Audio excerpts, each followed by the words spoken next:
నేను బుద్ధుడిని. నా జాతక్కథలు కేవలం కథలు కావు, అవి జీవితం నేర్పే మార్గాలు. ప్రతి కథలో కరుణ, ప్రతి సంఘటనలో నైతికత ఉన్నాయి. ఈ ఆసక్తికరమైన విశ్లేషణకు స్వాగతం.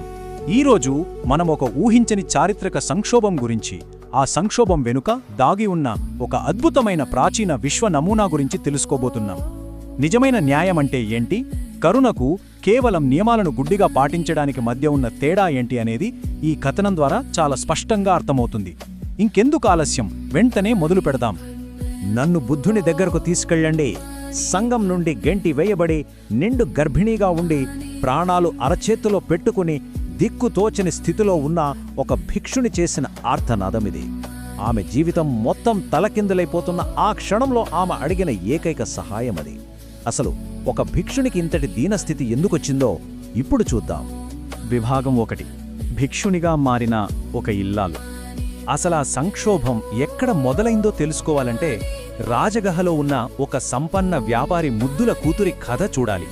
సాధారణంగా ఆ వయసులో ఉండే యువతుల్లాగా ఆమెకు వినోదాలు అంటే ఏమాత్రం ఆసక్తి లేదు. చిన్నప్పట్నుంచే వివాహం, కుటుంబ జీవితం అంటే విరక్తి. తన జీవితాన్ని ఆధ్యాత్మిక మార్గానికి అంకితం చేసి భిక్షునిగా మారాలన్నదే ఆమె ఒకే ఒక్క లక్ష్యం. కాని తల్లిదండ్రులు అందుకు ససేమిరా ఒప్పుకోలేదు. చివరికి ఆమె అయిష్టంగానే పెళ్లి చేసుకున్న ఆమె వైరాగ్యం ఏమాత్రం తగ్గలేదు. ఒక పెద్ద పండుగ రోజున అందరూ ఆనందంగా ఉంటే ఆమె భర్త ఏంటి ఏమాత్రం అలంకరించుకోలేదు అని అడిగాడు. అప్పుడు ఆమె, ఈ శరీరం 32 భాగాలతో తయారైంది, ఇది నశించేది, రోగాలకు లోనయ్యేది అని బదులిచ్చింది. అంటే భౌతిక ప్రపంచం పట్ల ఆమెకు ఎంతటి లోతైన విరక్తి ఉందో మనం ఇక్కడ అర్థం చేసుకోవచ్చు. ఆ మాటతో ఆమె భర్త కూడా ఆమె ఆధ్యాత్మిక తృష్ణను అర్థం చేసుకున్నాడు. ఎంతో సంతోషంగా ఆమె భిక్షునిగా మారడానికి అంగీకరించి దేవదత్తుణ్ణి బౌద్ధ సంఘంలో చేర్చాడు. కానీ ఇక్కడే అసలు కథ మొదలైంది. ఆమె భిక్షునిగా దీక్ష తీసుకునే సమయానికే ఆమె గర్భవతి.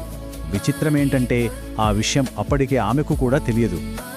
విభాగం 2. గర్భం, బహిష్కరణ మరియు బుద్ధుని న్యాయం.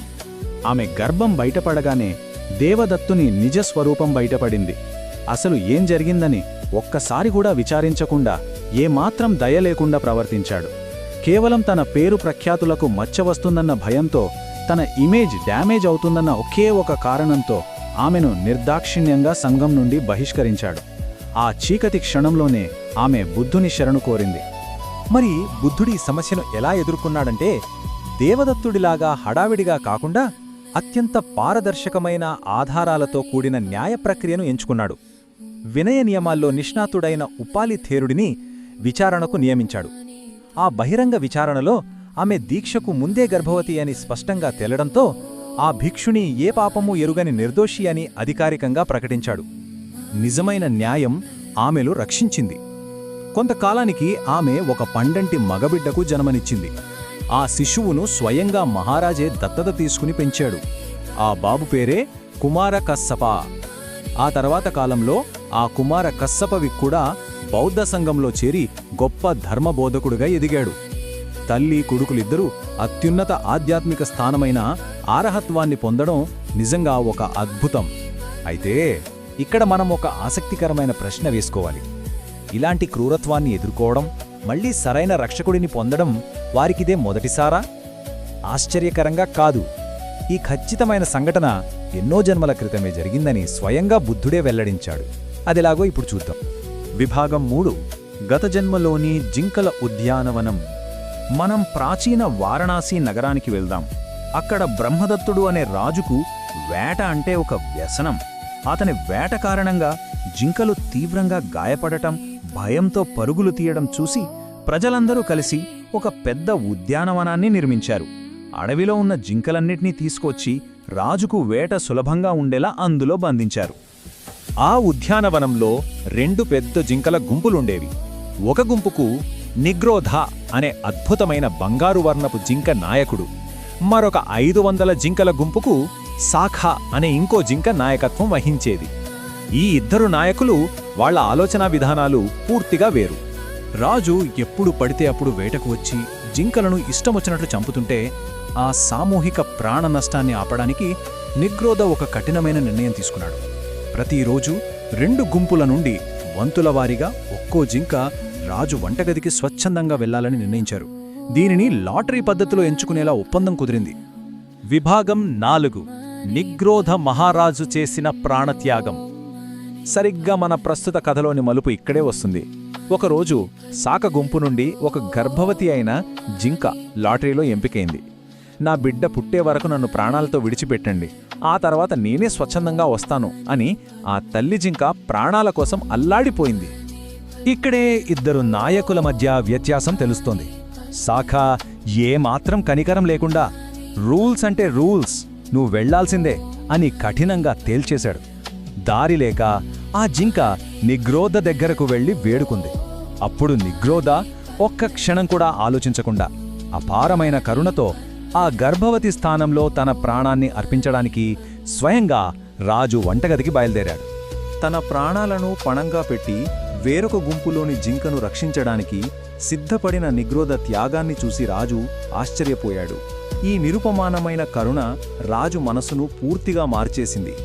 ఆ క్షణంలోనే రాజ్యంలో ఉన్న అన్ని పక్షులు జంతువునకు ప్రాణదానం ప్రకటించాడు. ఆ అద్భుతమైన క్షణంలో నిగ్రోధ ఆ రాజుకు ధర్మాన్ని బోధించాడు. విభాగం 5 2 జన్మల మధ్య ఉన్న అనుబంధం. ఇప్పుడు చూస్తే మనకు ఒక స్పష్టమైన చిత్రం అర్థమవుతుంది. ఏమాత్రం కనికరం లేని సాఖ అనే ఆ జింక ప్రస్తుత జన్మలో తన ఇమేజ్ కోసం భిక్షునిని గెంటివేసిన దేవదత్తుడు. రక్షణ కోసం వేడుకున్న గర్భవతి జింకే ఆ గర్భవతి భిక్షుని. ఆ జింకపిల్ల కుమార కස්සప మరియు మనస్సు మార్చుకున్న రాజు బుద్ధుని ప్రియశిష్యుడైన ఆనందుడు. ఇక ప్రాణత్యాగానికి సిద్ధపడిన ఆ నిగ్రోధ జింక మరెవరో కాదు, స్వయాన గౌతమ బుద్ధుడు. ఆ గత జన్మలో బోధిసత్వుడికి నిగ్రోధ అని పేరుండటం యాదృచ్ఛికం ఏమీ కాదు సుమా. నిగ్రోధ అంటే మర్రి చెట్టు. మర్రి చెట్టు ఎలాంటి వివక్ష లేకుండా తన నీడకు వచ్చిన ప్రతి ప్రాణికి ఎలా ఆశ్రయమిస్తుందో, ఏమీ ఆశించకుండా ప్రాణదానం చేస్తుందో బుద్ధుడు నిరంతరం చేసింది కూడా అదే. ఈ మొత్తం విశ్లేషణను ముగించే ముందు ఒకసారి ఆలోచిద్దాం. పేరు ప్రఖ్యాతులు కాపాడుకోవటం, ఒక ప్రాణాన్ని కాపాడటం, ఈ రెండింటిలో ఏది ముఖ్యం? గుడ్డిగా నియమాలను పాటిస్తూ మన ప్రతిష్ట కోసం ఎవరినైనా బలి చెయ్యాలా, లేదా బుద్ధుడిలా కరుణతో ఆలోచించి ఆపదలో ఉన్నవారికి ఆశ్రయమివ్వాలా? నిజమైన న్యాయం ఎక్కడ ఉంటుంది అనేది ఎప్పటికీ నిలిచిపోయే ఒక గొప్ప ప్రశ్న. మరి ఈ ప్రశ్నతోనే ఈనాటి మన విశ్లేషణను ముగిద్దాం.